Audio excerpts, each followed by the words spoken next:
Hello and welcome to our monthly EDGE user group. We're glad you're able to join us today on a Wednesday, which is unusual. Just this month, we had to reschedule, but thank you for joining. Before we get started, really quick, I would like to remind everyone that our webinar is being recorded and it will be available on our AACRAO website within 24 hours. And if you haven't already, go ahead and turn on closed captions. And last but not least, go ahead and use the Q&A feature to post your questions for our panel. You can ask your questions at any time, and you can also ask anonymously. And without any further ado, I would like to hand it over to Drew. Thanks, Drew. Thank you, Belma. Greatly appreciate it. Happy October, everyone. As referenced, this is an atypical time for us to be joining you. Normally, it's the third Thursday, but last week we actually had an AACRAO internal retreat where we talked about a whole bunch of things. Julia, I know that you sometimes describe the kind of the beginning of the school year as the new year. Well, this is one of those things where we were getting in and we were kind of talking about kind of what we were looking forward to coming up and upcoming. Is there anything that maybe we found that was upcoming in the almanac that we need to share with everyone today?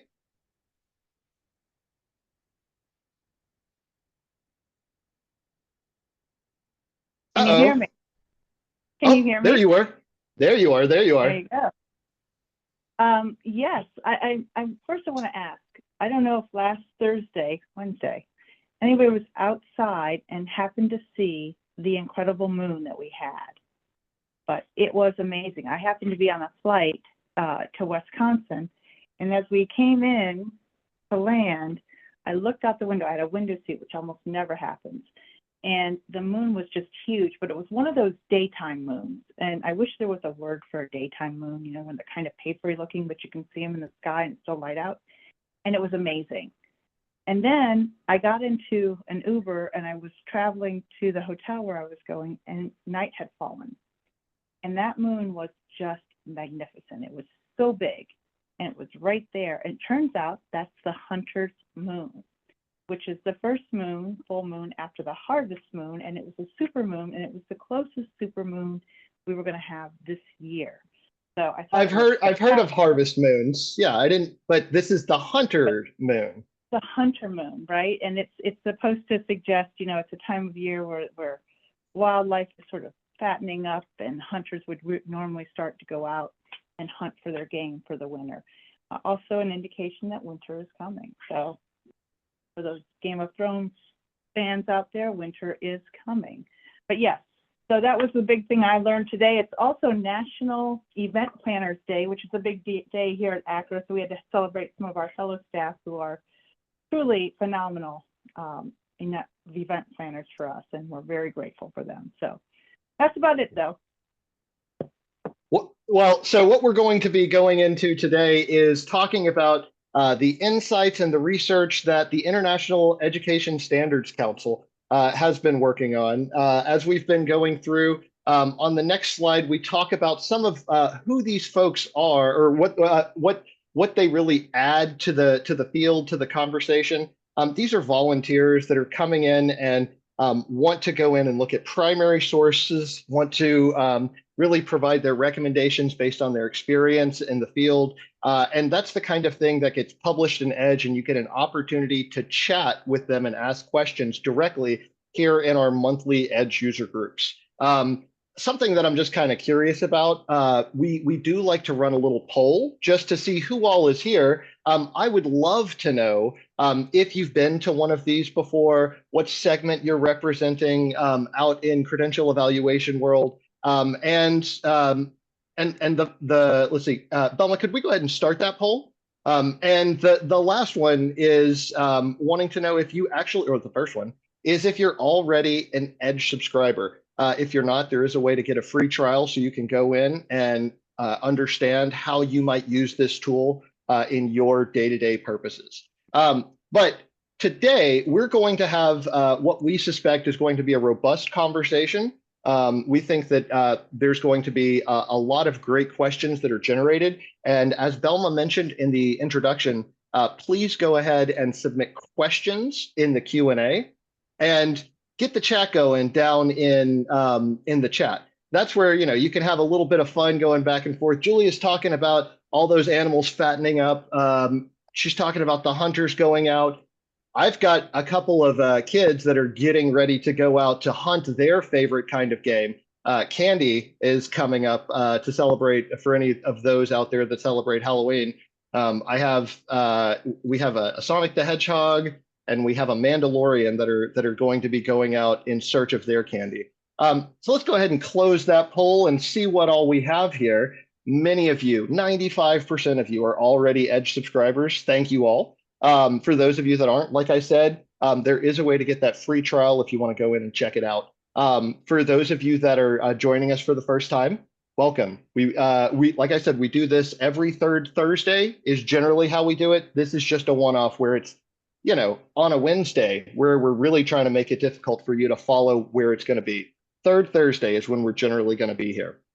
And for many of you, 86% are there with an institution that tracks with about who most of the users are. I would say more than 2/3 of our subscribers are those folks that are making enrollment decisions, that are trying to understand both undergraduate and graduate level credentials, and understanding those secondary benchmark credentials that are bringing folks into higher education as well. No one from a government or a law firm today, but those are often folks that participate as well and use Edge as a wonderful resource tool when understanding credentials that they're unfamiliar with. So let's go ahead, and I am not going to get on here and chat for too much longer. I would like to hand it over to folks that are going to talk to you about Uganda, the various teacher training credentials that are going to be going on. We've got some updates that have been taking place with it's a handful of different credentials, and we also want to address well, it's in Bangladesh, but there's provisional certificates, and I have this feeling that we're going to spark a few questions. Like I said, stick that in the Q&A and down in the chat. Let's Shelby. I believe I saw a greeting from you down there, so let's keep that going. Emily, I'm going to pass this over to you. Thanks. Thanks, Drew. Hi, everyone. So yeah, let's start off with Uganda. What the council has been working on is reviewing all the teaching credentials in the profile for Uganda due to the introduction of the 2019 National Teacher Policy, where they decided to upgrade the qualifications needed to enter into the teaching profession. But before we get into teaching, if we could go to the next slide and just do a quick recap of the elementary and secondary school educational system, because that will inform our discussions when we do get into the teaching qualifications. So Uganda was under British occupation and received their independence in the early 1960s. So to no surprise, as a result of that, their educational system is very much British influenced. It's what we call a 7+4+2 structure with 7 years of primary school. And the primary is split between lower and upper. And where that ends and begins will depend on how you treat year 4, because year 4 is regarded as a transition year.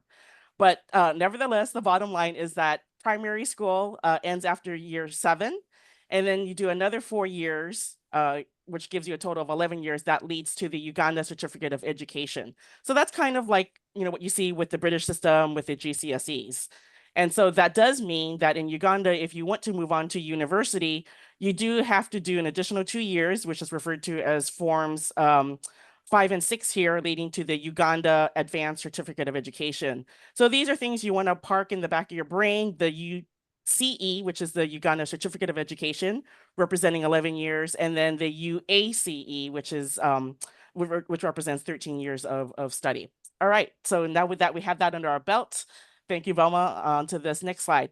So what you're going to be seeing right now currently is mainly university level credentials all post UACE. So we have the diploma in education, which is 2 years, the 3-year bachelor in education. So that could be the Bachelor of Arts in Education, Bachelor of Science in Education, or the Bachelor of Education, BEd. So any of those, but only the UACE. Or if an individual already has a bachelor's degree, they can do the 1-year PGDE, and that will allow them to enter into the teaching profession. So these are the main credentials you're going to see, but because it is a system in transition, you will see some of the older qualifications still circulating as well.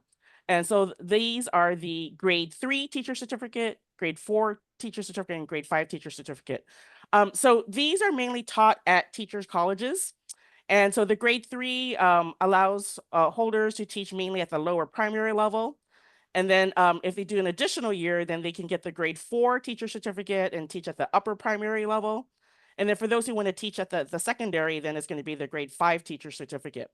So these teacher colleges, because they're being phased out, they no longer want students to be able to train and enter with the UCE. They want them to enter with the UACE and then have either a bachelor's degree or the PGDE that we saw in the last slide. So that means that these teacher colleges are going to be dwindling and phasing out too, and they're going to be repurposed as secondary schools or skilling centers. So when we think about teacher qualifications, it's important to understand how that pathway works if you want to teach at the primary level versus the secondary level. So here's a little map, if you will, for those who want to teach at the primary school level. And as I said, both the current and the older qualifications are still in circulation because we're in a period of transition. But the main ones that we should be seeing now are those 3 that follow the 13-year UACE. So again, the diploma, the bachelor, or the PGDE.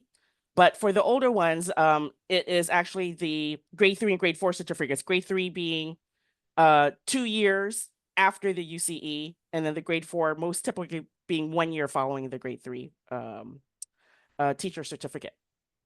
Okay. And then secondary school, it's a little bit more straightforward because they all are regardless post UACE. Again, you get the diploma, the bachelor, or the PGDE, which is at the university, or the grade 5 certificate, which is at teachers college. But grade 5 is also 2 years after the UACE. So we are updating about the upgrades in the EDGE profile for Uganda. But since we've been talking about grade 3, grade 4, grade 5 certificates, it does beg the question: what about grade 2 and grade 1? What are these? So I'd like to invite you all to give me your guess, your best guess in the chat. You could give either 1, 2, or 3. So 1 is grades 1 and 2 teacher certificates have been phased out long ago. Or 2, they represent qualifications that are post-primary. So you have to have primary school in order to enter that teaching program. Or 3, all of the above. Anyone want to share their guesses about the nature of grade 1 and grade 2 teacher certificate? And it looks like 3, all of the above is the popular answer, and you guys are all absolutely right. So thank you. If you do a search for grade 1 and 2, it is hard to find it, and you won't find it in EDGE because grade 1 was phased out in the 1960s, and grade 2 teacher certificate was phased out in the 1980s. So it's very rare to see them now. But they did exist at one point, and that's why we do see 3, 4, and 5, but those are being phased out again. So that's teacher certification in Uganda. Oh, yes, sorry, thank you. Hold on one second. Can we go back one slide? So so grade 1 and grade 2 teacher certificates followed primary school. Is this like a teacher's track that was getting going in lower secondary that someone was already able to begin that track kind of after 5 or 6 years of schooling?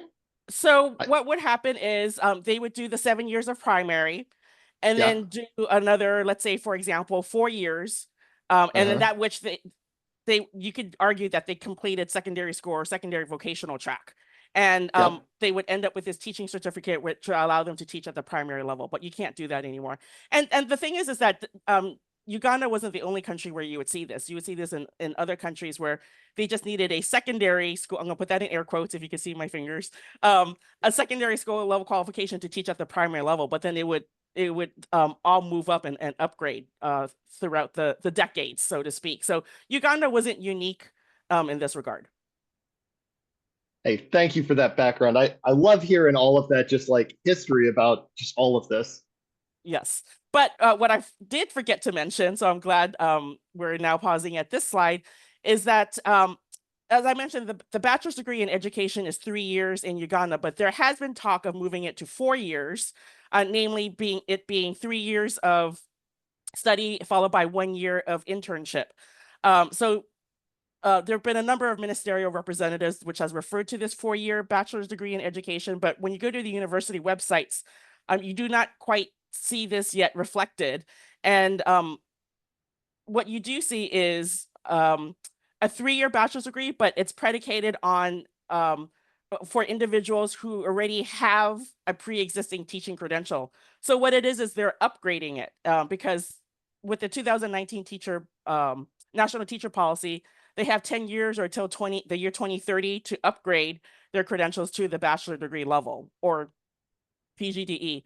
So as you can imagine, there's been some upheaval about that, particularly with regard to the cost and the time involved to upgrade. But I do believe that's what you're mainly seeing in a lot of the university websites, that it's a 3-year degree for those who already have teaching credentials, like the diploma or the grade 3, grade 5 teacher certificate. So we will need to keep an eye on that. They may very well transition to 4-year eventually. Thank you. All right, on to Bangladesh. So we also received a query about the provisional degree certificate. The truth is that we do have an entry on the provisional degree certificate for Bangladesh as well as India and Pakistan because they operate very similarly in all 3 countries. And the idea is that you can, for these countries specifically, if you wanted to accept the provisional degree certificate as sufficient evidence for degree completion. The reason being is that these things are issued because the final official, well, I would just say final degree certificate can take some time to be issued or awarded. The delays can vary from months to years. So because of that, in this region, it's very common to see receive provisional degree certificates, and they do give access to employment as well as further study, including graduate study. They do not have to wait for the final degree certificate. So they're very much accepted and used. Many students don't even bother to obtain or acquire their final degree certificate. Again, number one, it may take too long at their institution, or they've moved back or moved away to a different state. So to have to go back to physically get it at the next convocation is troublesome. And again, because they don't need it, because they can use their provisional to obtain employment and further study. The thing though is that not all provisional degree certificates are created equal. That was something that was stressed by our colleague Shelby on the IASC. So that's why we're spending a bit of time on this, and we're going to look at some examples. Admittedly, though, these examples are from India, but we'll all catch the drift. The idea is that you want to look out for the information that's on the certificates, because you do get all manners of certificates, character certificates, transfer certificates, and those are a no-go. So although we do have an entry already in these 3 countries, we're trying to find ways to make it more prominent and give more information. So we are posting a much more fleshed out 1-page description in the resource section, and then we'll reference to it in the overview and in the credential entry. So that's what we're working on. But while we're at it, let's look at some provisional degree certificates. So this one, again, let's do old school. Let's keep it simple. If you guys could put in the chat whether you think it's okay or not okay. This one is a provisional degree certificate issued by, I apologize for the pronunciation, but Visvesvaraya Technological University. So it is issued by university. We have here clearly indicated Bachelor of Engineering, specifically in automobile engineering in this example. We have the date indicated, we have the degree classification indicated, and it says that the degree will be conferred at the next convocation or thereafter. So what say you guys? Is it going to be okay or not okay if you want to put it in the chat? So, Emily, I just wanted to ask you a question. You say it's issued by the university. Yes. That is something that I get the feeling you're really going to want to highlight who actually issued this certificate. Is that something that I'm like already understanding we need to like Yes. incorporate? Who issued it? Yes. Where'd it come from? Very astute, because as we know, with the Indian educational system and higher ed, there's the degree granting university, there's the affiliated college, there's the autonomous college. So we do like to pay attention to who is the entity that is issuing the provisional. And in this particular example, it is the university. And then marking also the other elements that I commented on. So I appreciate it. All of those of you who are participating, so I'm getting thumbs up, so I'm getting okays, I'm getting it depends. So in this case, I would make the argument that it's okay to accept. I do want to stress that it's up to your institution what policy you want to develop. So we'll talk about the policy development after we look at these examples. But in this particular case, I would agree with you all in terms of the thumbs up. So let's look at the next one. So again, provisional degree certificate, but it's not issued by the university. It's issued by an autonomous college affiliated to the university from the last slide. In this case, it is MS Ramaya Institute of Technology. So we do have the degree indicated, Bachelor of Engineering, in this case, Telecommunication Engineering. We have the date again, we have the degree classification, and the statement that the degree will be conferred at the next convocation. So in this particular example, it's not issued by the university, but it is issued by the autonomous college. So how are we feeling about this, Edge user group, Edge users? So we have a mixed bag. I think we see some yeses, a thumbs down, uh, uh, okay, again, issued by college. Okay, yes.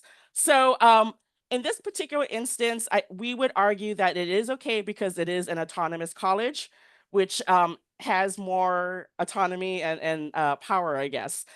If it were by the affiliated college, we would say no. But the UGC did state that it's okay for the provisional degree certificate to be issued by the autonomous college. And especially here, it does identify who it's affiliated to and who the university is. So in this instance, since it has the autonomous college and the other information I mentioned, we would accept this arguably. But again, it would be up to you how you want to form your policy. But we think this one's a good one. On to the next slide. Okay. So here, another provisional certificate again, this one issued by Tamil Nadu Dr. MGR Medical University. So it does say that important statement that the student is qualified for the degree of the bachelor and that they pass the Bachelor of Science in Nursing. So it does indicate the degree, and there is a date there, August 2008. But it doesn't have the degree classification. So how are we feeling about this, guys? And unfortunately, I can't tell where we start and stopped for each slide. That's unfortunate. But I guess the last one, I see a thumbs down, and I would say yes, because it's missing a bit of information, namely the degree classification. Again, it would be up to your institution. It does have that important statement that the person qualified for the degree of Bachelor of Science. But I guess I would argue that it doesn't have the degree classification, which is an important piece of information that's usually indicated. So perhaps not. Okay. All right, on to the next one. So here we have a passing certificate. So let's see how we feel about this one. In this one, it is issued by Maharashtra University of Health Sciences, and it indicates that the student appeared for and passed the final Bachelor of Occupational Therapy examination. And we have a date here, and it's called the passing certificate. So how are we feeling, guys? Yeah, Drew is saying maybe needs more information. I have a couple of nopes. Thank you for the nopes. Anyone for yeses? I do have to agree. Yeah, more nopes. This one's a bit chintzy on the information, and again, it's really important that we would get the same information about the award of the degree as we would with any other degree certificate from any country for that matter. So this one I would say thumbs down. All And right. Can I Yes, pitch in real quick? please. We would definitely, let me turn on my camera, hold on. My institution would definitely not accept this because this just says they passed an examination. It does not say that they are eligible for the award, that it is going to be conferred at the next convocation or whatever. It just says they passed the examination. So that's why we wouldn't take it. Thank you, Shelby. Without the classification. Yep. Yeah, so words matter, and it's important to get certain phrases and key bits of information again about the award of the degree in order for it to pass as sufficient proof and evidence of the degree completion. So here we have another passing certificate from, I'm not going to attempt it, I'm just going to say the university formerly known as University of Pune. Savitribai Phule Pune University. Yeah, that what Shelby said. Thank you very much. So what I did was I did enlarge the text. So hopefully you can see it. So we have the degree clearly indicated, Bachelor of Engineering. We have the date, we have the degree classification, first class, and we have the verbiage again, eligible for the aforesaid degree certificate whenever this person applies at the university convocation. So it is issued by the university, but it's called a passing certificate. Is that an issue?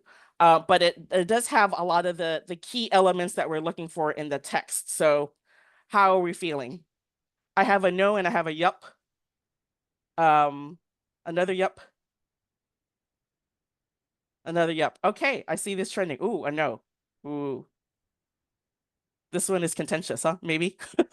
So yeah, I think in the old days we would have poo-pooed the term passing certificate, but I think it's sort of evolved now. And because it does include all the key elements, and you're not going to get a provisional degree certificate if you ask for it. If you ask for it, this is what you'll get. So since it does have the key information, I would do a thumbs up. I see Shelby appearing. Yes. I want to tell you that I've actually visited this institution in person and had the opportunity to visit with the registrar's staff and whatnot, and they did confirm that the naming of the document has changed. And so their passing certificate is what we would consider a provisional certificate from other institutions. And they have confirmed as well that this is what is accepted as provisional certificates from this institution for at least the last like 10 years or so. Because I visited in 2012, so that was 12 years ago. So just wanted to let you know that the name of the document itself might say passing certificate, but it's not just an examination certificate, passing certificate. It's kind of a combination of both the passing certificate for the exam and a provisional certificate. Yeah, Shelby, I would agree with you, and I would did it just based on gut instinct that I'd seen this evolution starting to take place. I didn't have the good concrete information that you had, but I could just see this evolution from a provisional certificate, which we used to see all the time, and passing certificates we really didn't like because they look more like what the example that that Emily had about 2 or 3 slides ago, that really minimal amount of information passing certificate. But this one, this clearly walks like a duck, talks like a duck, acts like a duck. So I think it's a duck. I would agree. Thanks. Robert, I didn't know if you wanted to comment on just how we've evolved with provisional degree certificates and how we arrived at that one pager. Yeah, basically, you know, for the longest time, we always knew, you know, from years back that those diplomas, those nice ornate diplomas from India, and now I'm talking India. I know we began with Bangladesh, and there are features in Pakistan and Bangladesh that are similar, but India is the country and the documents we see the most, right? So we saw there was this realization that there was at least a year or more before these folks could get it. And if they came over immediately to go to school, it might be very difficult to get that beautiful diploma. So we knew there was a certificate or a document that they got right away, and it was the provisional certificate. And from the older examples you saw, it had all the right information on it that all but said they have the diploma in their hand. It said everything else. And so there was a realization at universities anyway, certainly at mine, that we should probably go ahead and take these and not even bar their future registration for the final diploma, because that too could take a year or more, and they still might not go back and get it when it was handed out. So we became happy with the provisional certificate. We did not further bar registration for additional documentation. We were happy with that. Then it turns out Edge comes along, Edge gets popular, and one of Edge's biggest subscribers, even bigger than the University of Texas, is the USCIS. And of course, they started denying petitions for H-1Bs and other types of visas if the person had a provisional certificate and not the ornate diploma. So finally, we got our heads together in the IESC, decided that while it's kind of an odd credential, it's not really a degree in a true technical sense. But we also realized that all of us took them in lieu of. Therefore, we needed to do something about it in Edge. And so we added the entry in Edge India that talks about provisional certificates. And sure enough, that was all it took for USCIS to go ahead and start accepting it, because it was in Edge.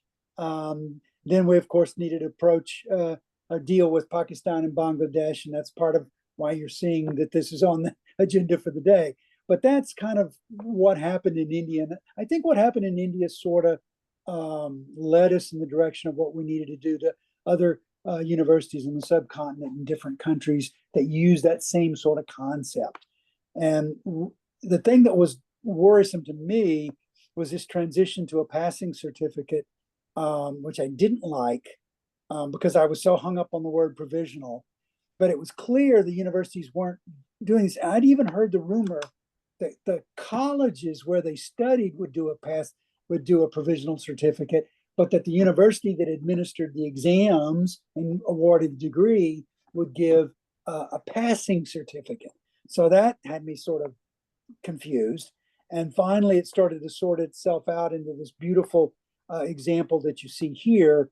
And it became clear to me, and now having heard Shelby, it's crystal clear to me that this is what's going on now at the universities, and that we need to probably go with this as something as good as the actual ornate diploma. So that's a little bit of the history of how we got here. Thanks, Robert. All right, on to the next slide. So these were the elements that I was talking about when you're considering what your policy will be regarding provisional degree certificates / passing certificate. Obviously, you want the name of the awarding institution clearly indicated. If it's issued by the university or the autonomous college, it's fine. But if it's the affiliated college, then it's a no-go, thumbs down. Obviously, the name of the student, the name of the degree that's being awarded. So again, you want to apply the same kinds of requirements when you're trying to confirm degree completion, right? You want the name of the degree and a date there. Admittedly, through the years, the dates have varied in terms of it could refer to the final exam, it could refer to the completion of the program, or the issue of the provisional degree certificate itself. We just want some kind of date to know when the person studied, rather than it be a blank free-for-all, so to speak.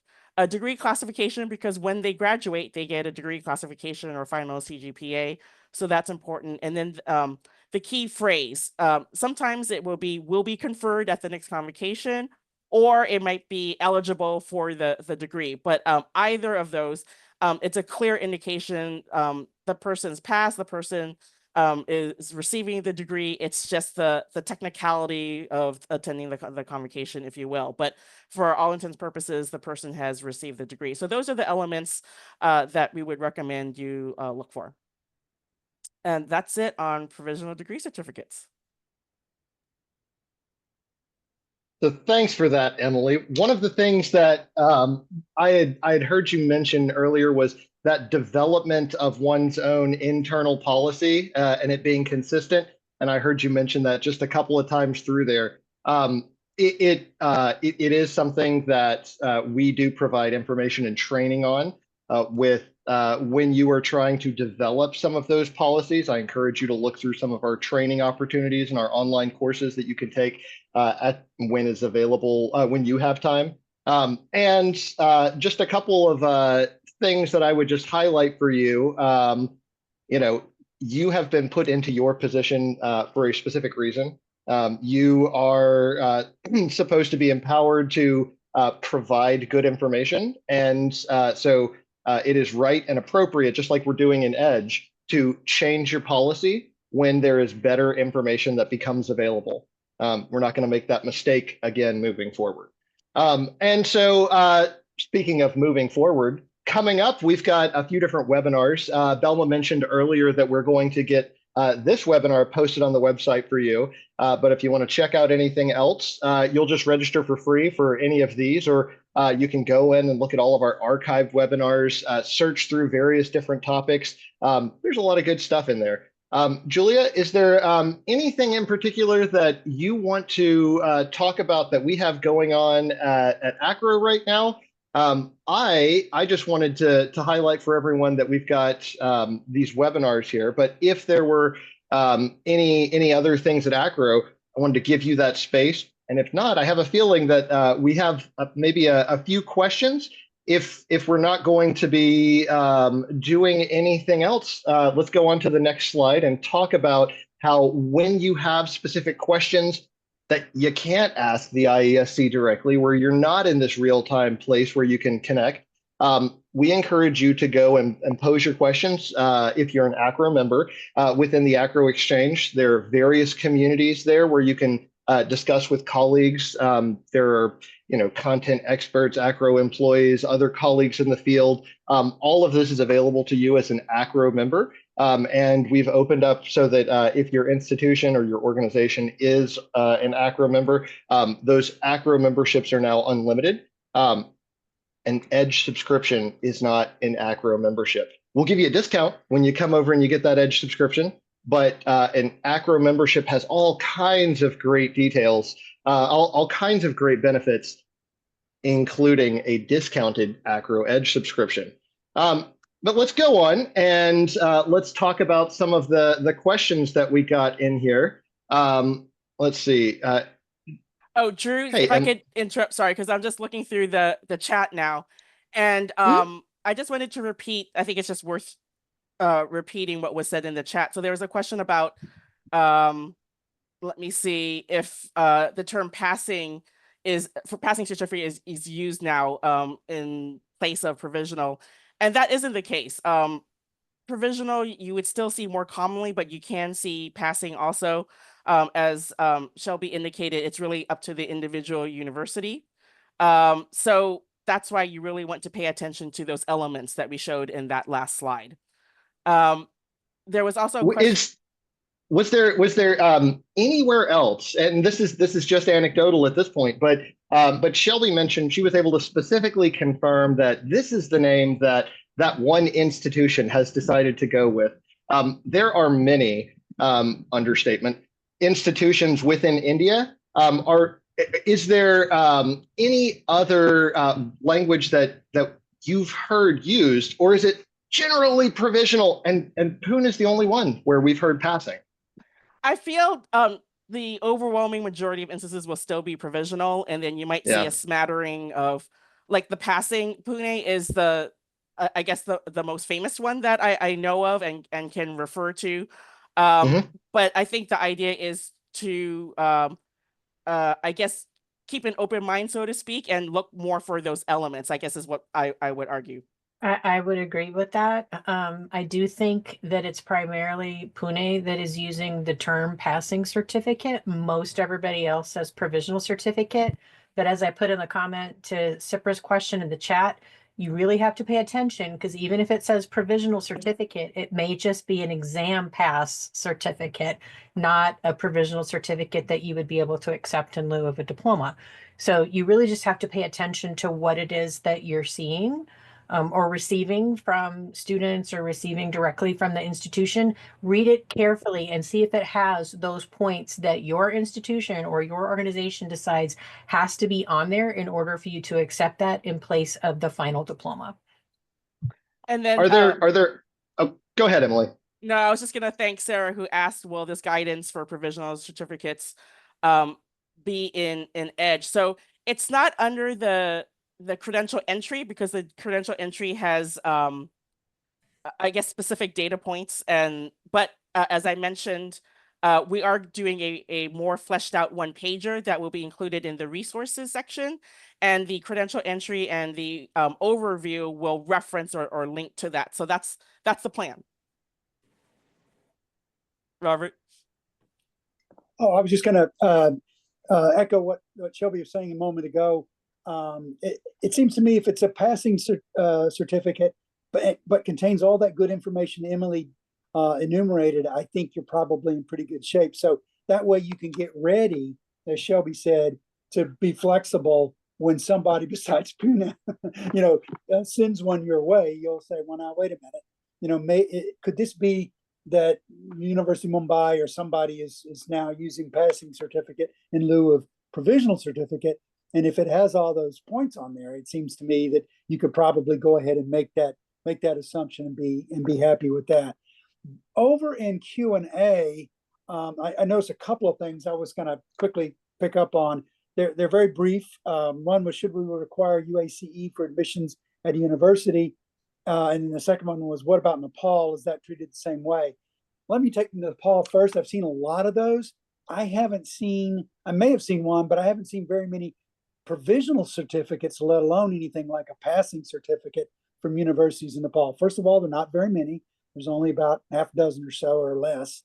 And of course, Tribhuvan's the most famous, and I've never seen one from there. So I think the answer to Nepal is while you might think about Bangladesh and Pakistan the way we are talking about India, I think Nepal would be a separate situation. And I would be for the universities, yes, on an out and out diploma from Nepal until we start to see more of that. As far as UACE for admissions, I would say. Can I interrupt you for a second? Go ahead. For Nepal, you're absolutely correct with the universities, but for the Council of Technical Education and Vocational Training, for the proficiency certificates, no, they do release something called a provisional certificate. Right. We get it all the time because we have a lot of nursing students who completed the proficiency certificate in nursing. Right. Either through CTVET or through Tribhuvan University. And both of them, for the proficiency certificate, will issue something called the provisional certificate, but it's actually an exam pass certificate only. It only says that they have passed the whatever year exam. It doesn't say that the degree is awarded, because they can't award a degree for the proficiency certificate. So instead, you may have to either rely on the transcript itself, or in the case for us, for the proficiency certificate in nursing, we will require them to submit the Nepal Nursing Council registration certificate that they get after that program has been completed and after they have passed the national nursing examination to get them their licensure, because they don't actually get a diploma for the proficiency certificate. That makes sense. Thanks, Shelby. That's really good. As far as the UACE for admissions to a university, I guess, like Emily said, it's pretty much an Anglophone system. So in that sense, it's very much like the GCSE. So if you have historically accepted the British GCSE or overseas IGCSE, like so many US institutions do, I know of only a couple of institutions that require A-levels to get in to that US university. UCLA immediately comes to mind. I don't know if that's still their policy, but that certainly was their policy. They'll give credit, but they require A-levels to get into UCLA degree programs. But most of the rest of us are happy with GCSEs, and therefore, I would say a UACE is probably okay. It won't get them into a Ugandan university, it's true, but then neither will GCSEs in England's. But most of us are happy. The NCAA is going to say, yeah, it's U.S. high school graduation. So, you know, as one of the touch points. So, yeah, I would say probably you want to favorably consider a UACE for freshman admission, no additional advanced credit.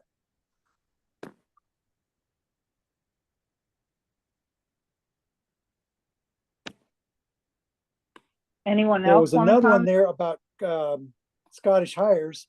If anybody wants to jump on that one. But before we go to that one, I want to kind of jump back for a second to something that Emily had mentioned on one of her earlier slides when talking about provisional certificates.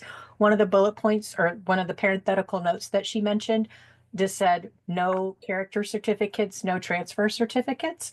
People may not be aware of what those are, so I just wanted to highlight why these are not acceptable as either a provisional certificate or as a diploma. A character certificate is a document that will often be issued by schools in India and Bangladesh and Nepal. But this just really states that the person is of good moral character and good or not good moral character, and that they were enrolled in XYZ years at the institution. It does not say anything about them having completed a program, being awarded a degree, being eligible for the award of a degree. It's just something that a lot of people will include if they don't have the diploma and provisional certificate with them, thinking that you'll accept it because it says they were enrolled for 3 or 4 years at the institution.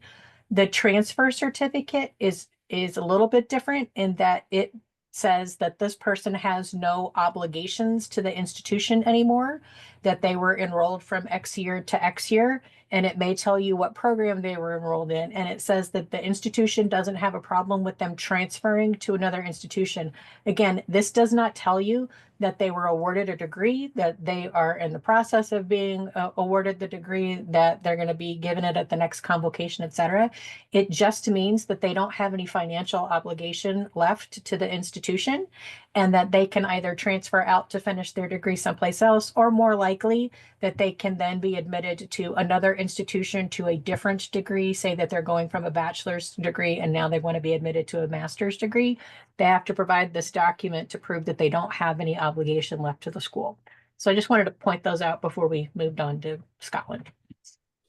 And actually, before I even do that, I'm going to glance at a couple of things. Drew, I would hope, could you maybe help Terry Reed out, who's got some procedure or some mechanical issues with the request and update section of EDGE. And I'll be looking at Scotland while you give Terry the answer. So yeah, absolutely. So one of the things about the request and update is on each page within AACRAO EDGE, there is an opportunity to submit a query that comes right to us. It's going to let us know what page this is coming from. It's going to let us know what the issues are.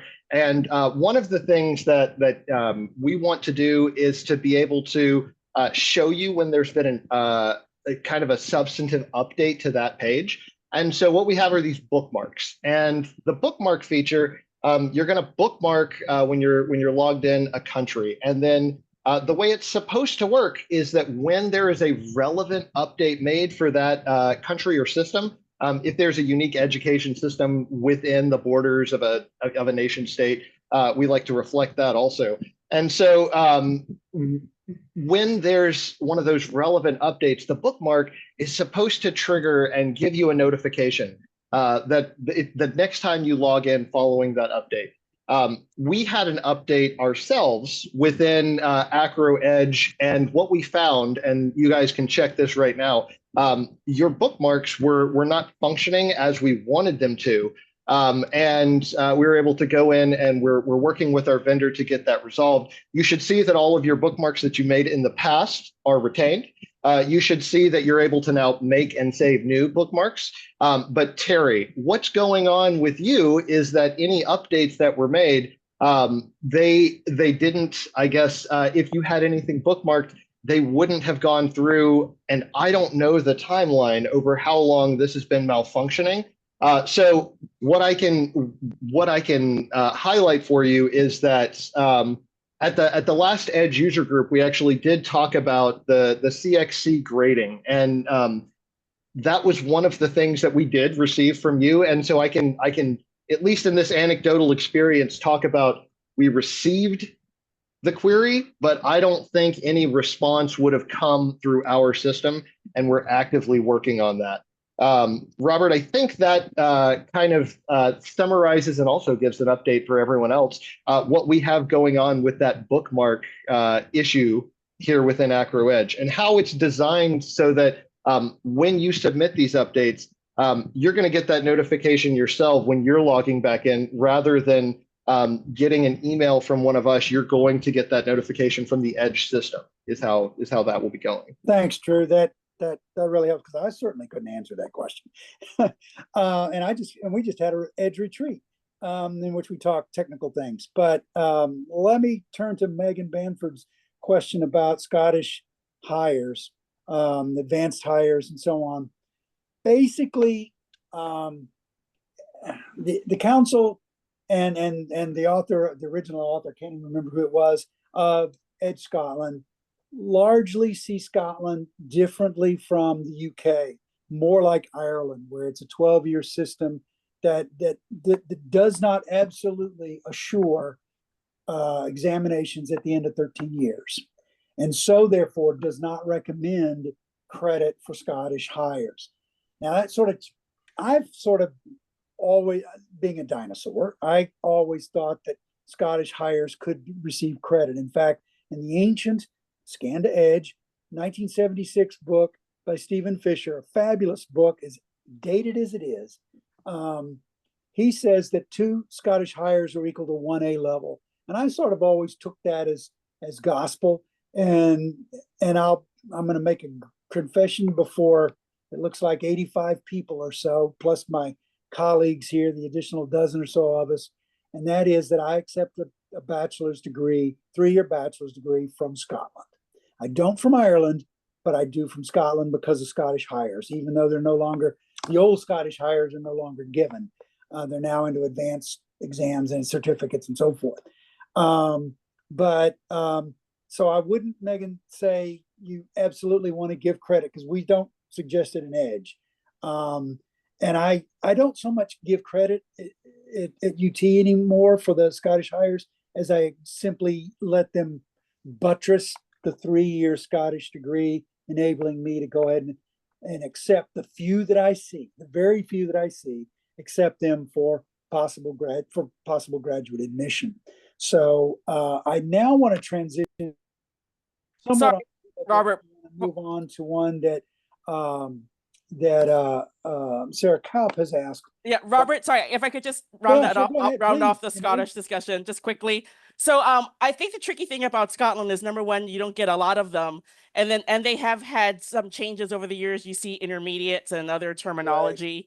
So I would say, from what I understand currently, so what's interesting is that the university, because I always look at the university admissions requirements, and so it can vary, but on average, they require 4, I'm going to say, subject passes or 4 Scottish hires for admission. And so when you're talking about the advanced hires, those are normally not required unless it's a really competitive program like medicine.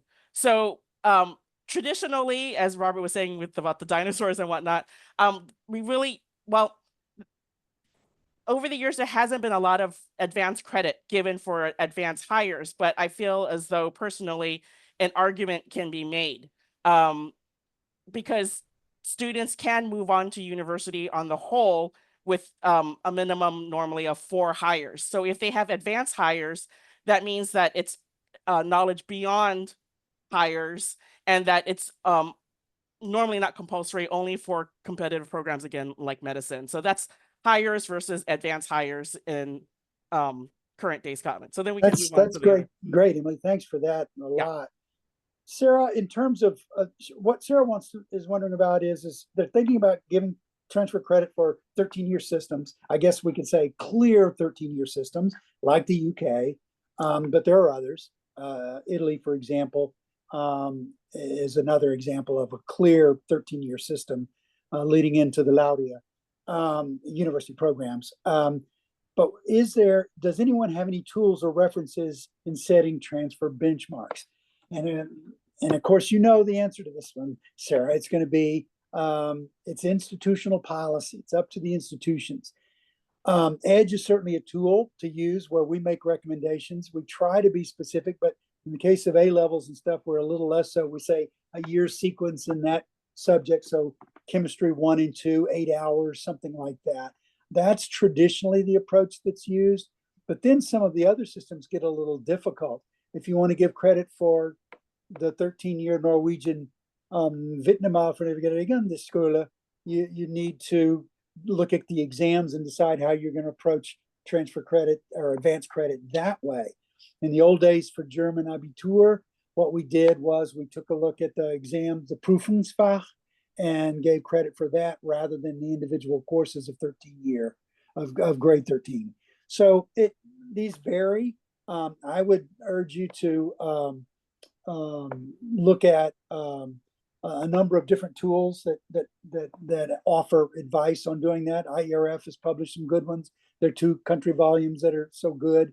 And then of course there's EDGE, and I would suspect that West News and Reviews probably has some good advice on doing that. There's no single source that you can go to and get advice. Only I would say this and leave you with this thought. U.S. admissions officers at the front door don't want to give credit for work done in high school. However, if that high school experience transcends the American model such that it's more than 12 years, clearly more than 12 years, then you want to begin to consider the possibility of advanced credit. And as you've heard a little bit today with Uganda, with England, with some other places, when they have these 13-year systems, we tend to want to give credit for that. It certainly helps us in our graduate admissions policies with respect to subsequent 3-year degrees. We don't have a problem with those. 13 plus 3 is the same as America's 12 plus 4. So, there's no problem there, but there's no real easy single source for that. I would say go to the exchange, get some advice from different institutions, and in addition to the sources I've named already, and then start to make your own policy about that. Be conservative. You may give actual university course credit, or you may just give undesignated hours in that subject. But remember this, you never want to go more than about 30 semester hours for a 13th year. And if it's less than 30, as would be the case most likely with A-levels, that's okay too. Back to you, Drew. Before we finish, I want to circle back to a question that popped up in the chat in response to something that Robert had said earlier. Carol Marshall asked, was the previous comment about A-levels saying that most institutions do not require A-levels for admission purposes for a first year, or were you just stating that they don't necessarily award college credit for it? So I wanted to clarify it a little bit, and Robert, feel free to chime in. The universities in the UK do require A-levels for admission. In the United States, I'm going to tell you about my particular institution, and Robert can weigh in if it's any different at UT Austin. I work for a system of 5 universities, and our universities do not require the A-levels for admission as a first-year student. We require the completion of GCSEs. Because in the United Kingdom, the GCSE represents the completion of secondary school, and they can go on to post-secondary study, just not at the university level. And so we require the GCSE. That was the same at the community college that I previously worked at. The university that I worked at before also would require the A-level for admission, but they would also give up to a year's worth of credit for students who had the A-levels. Does that answer the question? And Carol, you can come off mute if you need to. Wow, Shelby, are you saying that Texas Tech required A-levels? They did. Before I left, they had changed that policy to just require the GCSEs. Okay, that's fairly standard. Just to echo what Shelby's saying, I pointed out UCLA because I knew that they had required A-levels. but very few of the other U.S. colleges did. It was intriguing to learn from Shelby just now that was that Tech did, at least for a while. Yeah, we did for a while. And the reason for that, I'll just briefly say, the reason for the accepting GCSEs, most of U.S. admissions officers are okay with 11 years. They're not okay with 10. Ergo, the Philippines once upon a time, but they are okay with 11. So that Venezuela, UK, GCSEs, Uganda and UACE and things like that are all pretty much okay in terms of freshman admission, no advanced credit. This is Jasmine. If I could just jump in on this 13-year inquiry. Not all 13 years are the same. So we should be aware of that. You know, certain countries may even calculate preschool, kindergarten into their, you know, the 12-year cycle that then makes this appear to be a 13th year.